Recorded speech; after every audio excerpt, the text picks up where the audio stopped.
Vincent, je suis dans le cœur historique de la ville de Sarlat, dans un endroit qu'on appelle l'enclos monastique. Nous sommes juste derrière la cathédrale Saint-Sacerdoce, dont les origines remontent au XIIe siècle.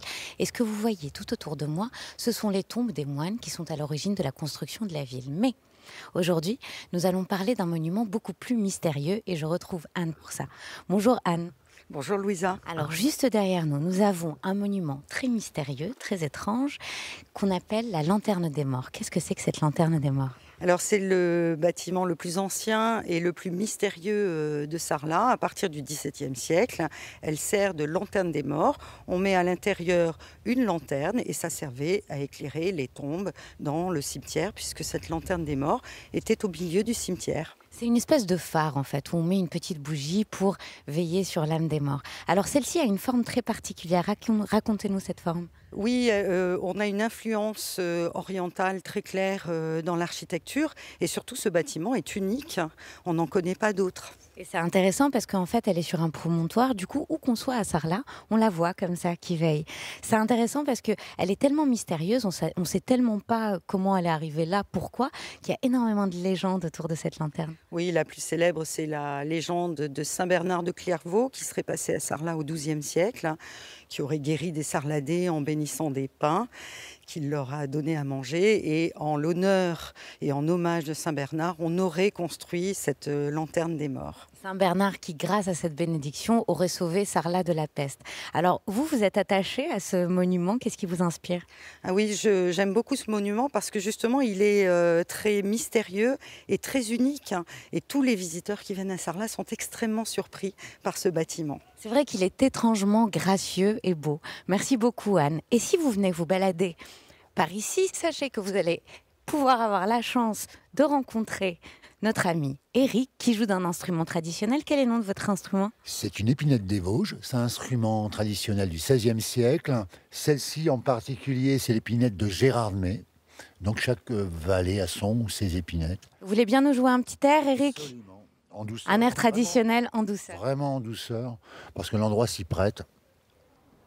Écoutez comme c'est beau.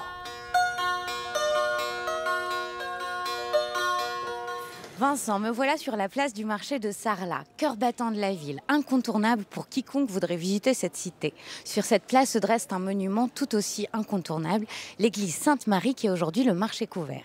Et je retrouve Anne pour en savoir un peu plus. Bonjour Anne. Bonjour Louisa. Derrière nous, un monument incontournable de la ville qui date du XIIe siècle. Quelle est son histoire ?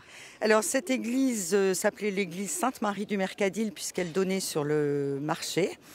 Et elle a été rebâtie au XIVe siècle et vendue en bien national à la Révolution et tronquée au début du XIXe siècle de son cœur. C'est pour ça qu'on s'est retrouvé avec un grand trou béant au niveau de l'arc triomphal. Ça veut dire quoi ? Ça veut dire que le lieu où nous trouvons ici était le cœur de l'église.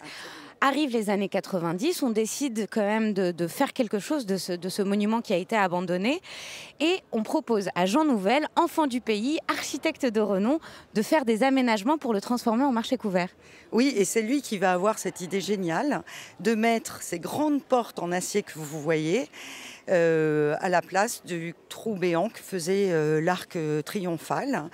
Elles sont grises puisqu'elles rappellent la couleur des toits de pierre et d'ardoise que nous avons tout autour. Ce qui est intéressant avec les aménagements de Jean Nouvel, c'est qu'il révèle l'architecture, c'est-à-dire il comble le vide, mais en laissant entrer la lumière.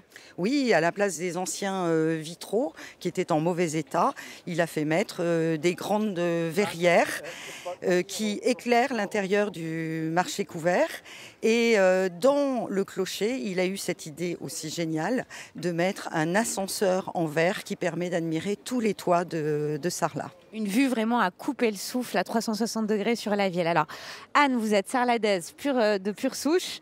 Vous adorez votre ville, son patrimoine. Qu'est-ce que vous ressentez à l'égard de ce monument ? Je crois que comme beaucoup de Sarladais et de gens des environs, on est très très fiers de ce bâtiment qui est à la fois très original et très très esthétique. Eh bien, merci beaucoup. Anne, nous, on va rentrer à l'intérieur. Venez voir, les voilà ces fameuses portes. 15 mètres de long, 4 de large, 7 tonnes d'acier. Et à l'intérieur, venez voir, c'est un dédale de produits locaux délicieux avec des couleurs de partout. Je vous présente Carlo. Bonjour Carlo. Bonjour. Et ces macarons à la noix. noix du Périgord, évidemment. Et un peu plus loin, voici Martine. Bonjour Martine. Et en l'occurrence, la noix ici se décline dans toutes les saveurs. Et on a même de la confiture à la noix. Je vais vous prendre une confiture à la noix, s'il vous plaît. Venez découvrir ce monument et ce patrimoine succulent qui se cache à l'intérieur.